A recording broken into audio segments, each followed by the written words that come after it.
آدمی ہوتے ہیں سارے آپس میں بات چیت کر رہے ہوتے ہیں ہمیشہ کی طرح فراست صاحب ان کا لیڈر ہوتا ہے اور ساری محلے کی گفتگو وغیرہ ساری باتیں انٹرچینج کر رہے ہوتے ہیں ایک دوسرے کے ساتھ اور اتنے میں جو ہے نا محلے کے ایک آدمی کو اس کی گھر کے باہر شازمین کے گھر کے باہر ایک بڑی سی گاڑی نظر آ جاتی ہے اور وہ فوراً سے کہتا ہے کہ یہ کس کی گاڑی ہے لگتا ہے کہ وہی انسان دوبارہ ان سے ملنے کے لیے شازمین سے ملنے کے لیے آیا ہے اور اس پہ فراست صاحب ان لوگوں کے سامنے تو ایسے ریئیکٹ کرتے ہیں کہ جیسے ان کو کوئی فرق نہیں پڑتا کوئی آ رہا ہے کوئی جا رہا ہے وہ اس کو جواب دیتے ہیں ہاں آیا ہوگا وہی لڑکا آیا ہوگا مرزادہ اور کیا ہے چھوڑو دفعہ کرو ہمیں کیا کسی کی زندگی سے کیا لینا دینا بس وہ یہ بات کرتے ہیں اور اس کے بعد وہ ان کی باتوں کو کٹ کر دیتے ہیں باتوں کو کنٹینیو تک نہیں کرتے اور ایک دم آگے کی طرف آ جاتے ہیں ان کو منڈلاتے یہ دیکھنے کہ بھئی آخر اس گاڑی کے اندر ہے کون اور آرام سے جیسے ہی وہ آگے آتے ہیں دیکھتے ہیں تو اس گاڑی کے اندر تو صنم بیٹھی ہوتی ہے صنم کے ساتھ اس کی ایک لڑکی دوست ڈرائیونگ سیٹ پہ بیٹھی ہوتی ہے اور وہ دونوں آپس میں بات چیت کر رہے ہوتے ہیں وہ اس کو کہہ رہی ہوتی ہے کہ اترو تو میں تمہیں شازمین سے ملاتی ہوں شازمین کی تعریفیں کر رہی ہوتی ہے کہتی ہے کہ بہت اچھی لڑکی ہے اس نے جو ہے نا میرے ساتھ بہت اچھا کیا ہے اور پھر پورا اس کو کہانی سنا رہی ہوتی ہے کہتے ہیں اس کو ایک دم فراست انکل نظر آ جاتے ہیں ان کی طرف دیکھ کے غصے سے دیکھتی ہے ان کو اگنور کرتی ہے اس کو برا لگتا ہے کہ کیا فراست انکل جہاں میں جاتی ہوں میرے پیچھے پیچھے آ جاتے ہیں غصے سے دیکھتی ہے اور اس کو کہتی ہے چلو اترو وہ لڑکی بھی فراست انکل کو دیکھ لیتی ہے اور وہ کہتی ہے ارے یہ کون ہے تو عجیب سے انسان پوری فلم لگ رہا ہے وہ اس طریقے سے اس کا مذاق اڑاتی ہے اور صنم کہتی ہے کہ تم نہ ہی اس کو جواب دیتی ہے کہ تم نہ ہی جانو ان کے بارے میں تو یہ اچھا ہے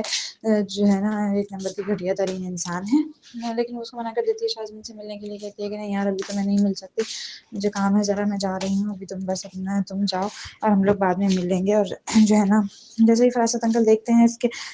صنم نے مجھے دیکھ لیا ہے تو وہ اس کو اگنور کر دیتے ہیں اور ایک دم ایسے ریئیکٹ کرتے ہیں کہ جیسے وہ تو اپنے کام سے جا رہے تھے حالانکہ ان کا کام اور تو کوئی نہیں ہے سوائے سے کہ محلے کی خبریں جمع کرتے رہتے ہیں عورتوں کی طرح اور جو ہے ان کو آگے پیچھے ٹرانسفر کرتے رہتے ہیں اور لڑکیوں کی زندگیاں تباہ و برباد کرتے رہتے ہیں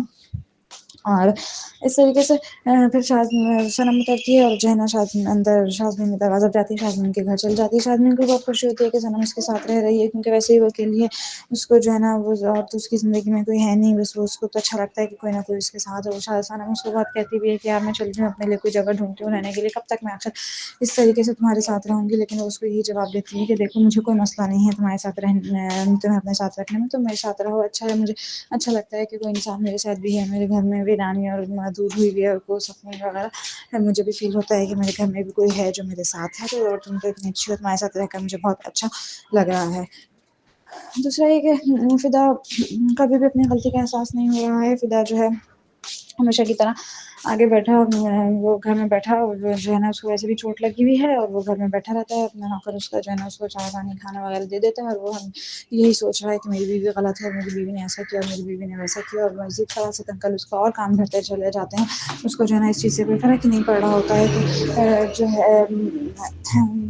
کہ میری بیوی مجھے چھوڑ کر گئی ہے اور آخر میں کہیں نہ کہیں میری بھی غلطی ہو گئی مجھے جو ہے اپنی غلطی کو سدھارنا چاہیے وہ اس چیز سے بالکل آ رہی ہے اس کو بالکل بھی فرق نہیں پڑ رہا کہ میں جو ہے نا سوچوں اور میں اپنی بیوی کو واپس لے کر آؤں اور ہم خوشی خوشی زندگی گزارے الٹا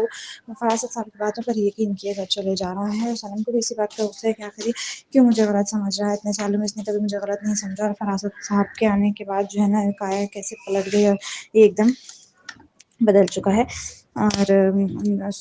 اس چکر میں ان دونوں کے بیچ میں دوریاں پیدا ہو چکی ہیں اور فراست صاحب تو ایسے ہی ماہر ہیں میں اپنی کی میں دوریاں پتہ کر کے اور جو ہے دیکھنے کے لیے کہ آخر کیا ہوگا اور مزے اور چسکے لینے کے لیے دوسری طرف آپ دیکھیں گے کہ فراست صاحب اپنی بیٹی کی ان کی شادیوں میں بھی لگے ہوئے ہیں اور ولی نے رشتہ بھیج دیا ہے مناہل کے لیے مناہل اور ولی دونوں بہت خوش ہیں اور ان لوگوں نے بھی ہاں کر دی ہے اور جو ہے نا مناہل کو بھی بہت خوشی ہے کہ چلو اسی پسند کی شادی ہو رہی ہے اور لوگ ان کے گھر بھی آئے ملنے کے لیے اور انہوں نے جو ہے نا ان کے ساتھ باتیں کی کھانا پینا کیا اور جس نے مناہل کے اما نے کہہ دیا کہ دیکھیں جب بچوں کی رضامندی ہے اس کے اندر تو پھر ہم لوگ کیا کہہ سکتے ہیں ہمارے بچوں کی رضا میں ہم لوگ بھی ایک دم راضی ہیں اور جو ہے نا ہمیں کوئی اعتراض نہیں ہے اور ولی کی ماں بھی ویسے تو ان لوگوں کو پسند نہیں کرتی لیکن اپنے بیٹے کے آگے مجبور ہو چکی ہے اور وہ اس وجہ سے جو ہے اس نے بھی ہاں کر دی ہے کہ چلو میرا بیٹا کہہ رہا ہے تو میں بھی ہاں کر دوں ادروائز وہ بھی بالکل ان کو کچھ خاص پسند نہیں کرتی ہے اور اس کے علاوہ آپ دیکھیں گے کہ